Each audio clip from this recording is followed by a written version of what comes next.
Said at the beginning of tonight's service, this is back to school Shabbat, and we have everything here except the students, except I forgot that we now put these sermons in the E-Tone. Hey everyone in the future. And we have very strong open rates from our 18 and under demographic, so this is for you all. No, but really, I'm going to read the whole sermon. I was thinking about rewriting it in my head. However, this may be useful. This may be something to share with those in your family or pass along. And I do hope that some families at least consider talking about some of these ideas together, whether you listen to it as a family or not. So there's a famous story in the Talmud about Moses traveling through time and ending up in the back room, in the back row of a yeshiva, that is a religious school, filled with pupils studying Torah. Torah, as in Torah, in there, as in the 5 books of Moses. You would think that being transported to see this happening, that Moses would be delighted to see that the Torah had stood the test of time. However, in the story from the Talmud, Moses is very much not delighted at what he sees. He is not delighted because Moses listens in on this lesson and soon realizes he has absolutely no idea what anyone is talking about. Despite it being his book, the one that he wrote, co-authored, ghost wrote, I don't know, we can decide that later, he had an integral part in it with his own hand. He knew every word of this. But here, these students and their teacher are interpreting it and interpreting the interpretations of it in order to discuss ideas and laws that Moses had never even heard of. He is simply adrift, demoralized. I heard this story years ago, but I've got to say it hits a bit different now.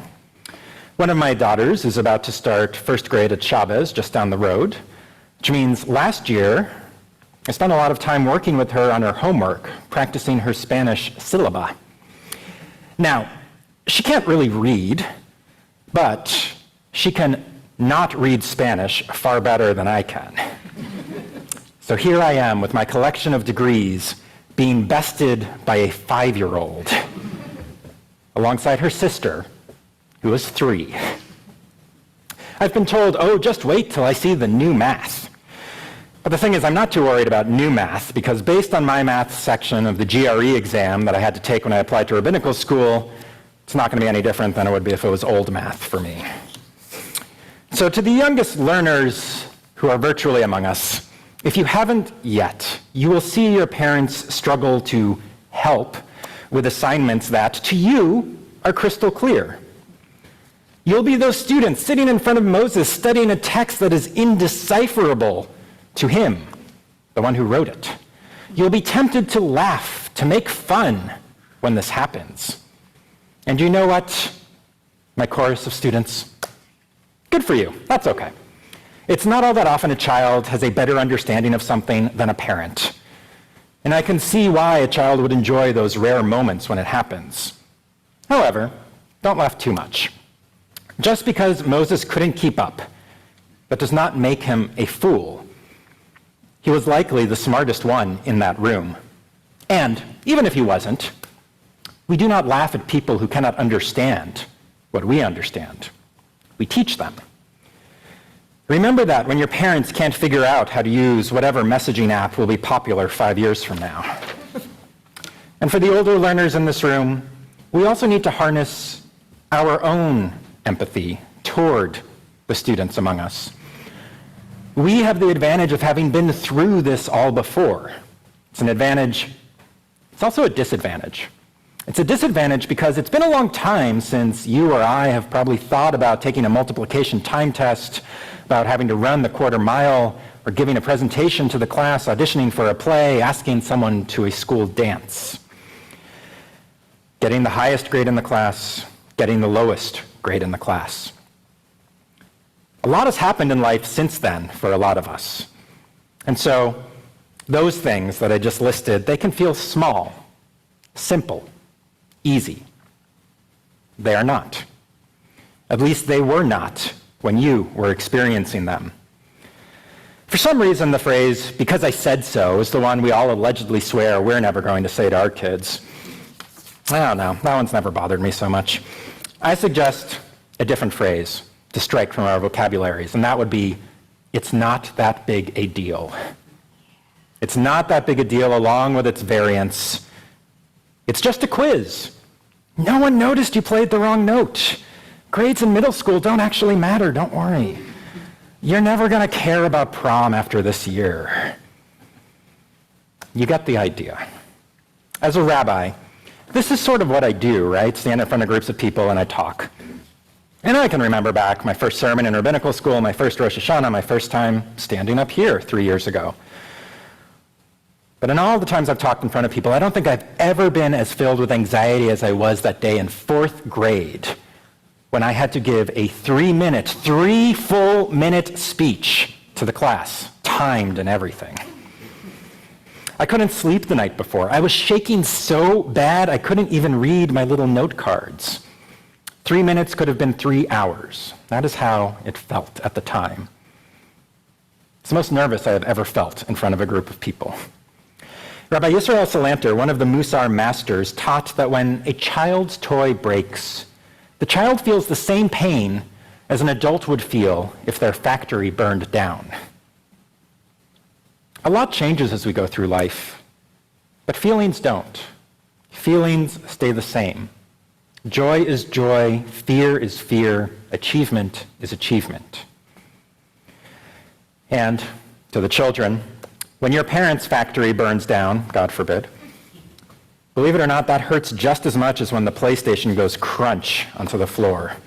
I can't imagine it's clear why grown-ups seem to care so much about how much the house down the street sold for, or why they get so nervous about medical procedures you've never heard of, or get so upset if you leave the door open in winter or summer, or here 40-something weeks out of the year. And you don't have to understand why. Don't worry, one day you will get excited for that. But for now, though, you just need to have empathy, to recognize this thing matters a lot to someone you love, even if it does not matter to you. And another warning for the youngins that may be listening, don't get too smug about teaching your parents how to do the new math. The thing is, there's a new math coming. Just like there's a new generation of learners who will take your classroom seats long after you have graduated. Now, I don't know what new math will look like. I don't even know regular new math, as I've said. However, I know neither I or you will understand it.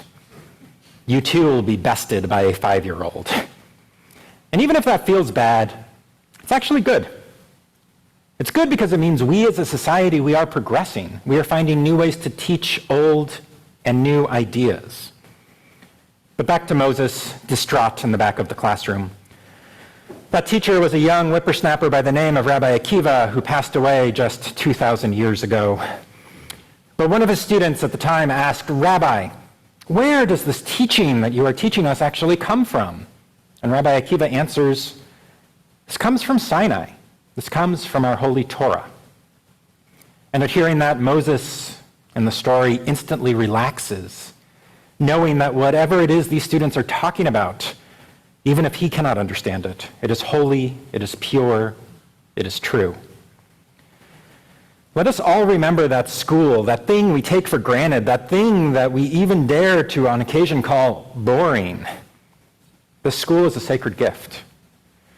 My daughter, the one with 1 year of kindergarten, half-day kindergarten, the last of a generation, right, under her belt. As I mentioned, she's quasi-literate. She has a basic number sense. But in other words, she's already more educated than most people have been through most of human history. As is just about everyone sitting here today. Universal public education did not even come to this country until 1827, and that was in Massachusetts, the first state. Before it came to the whole country, it would be decades later. So let us count our blessings, using new math or old, as we embark on this new year of learning together. And the truth is, no matter your age, we are all learners. For those of you going back to school as teachers, as learners, I pray, I hope that this school experience instills that love of learning for the rest of your lives. Ken Yehi Ratzon, may it be God's will.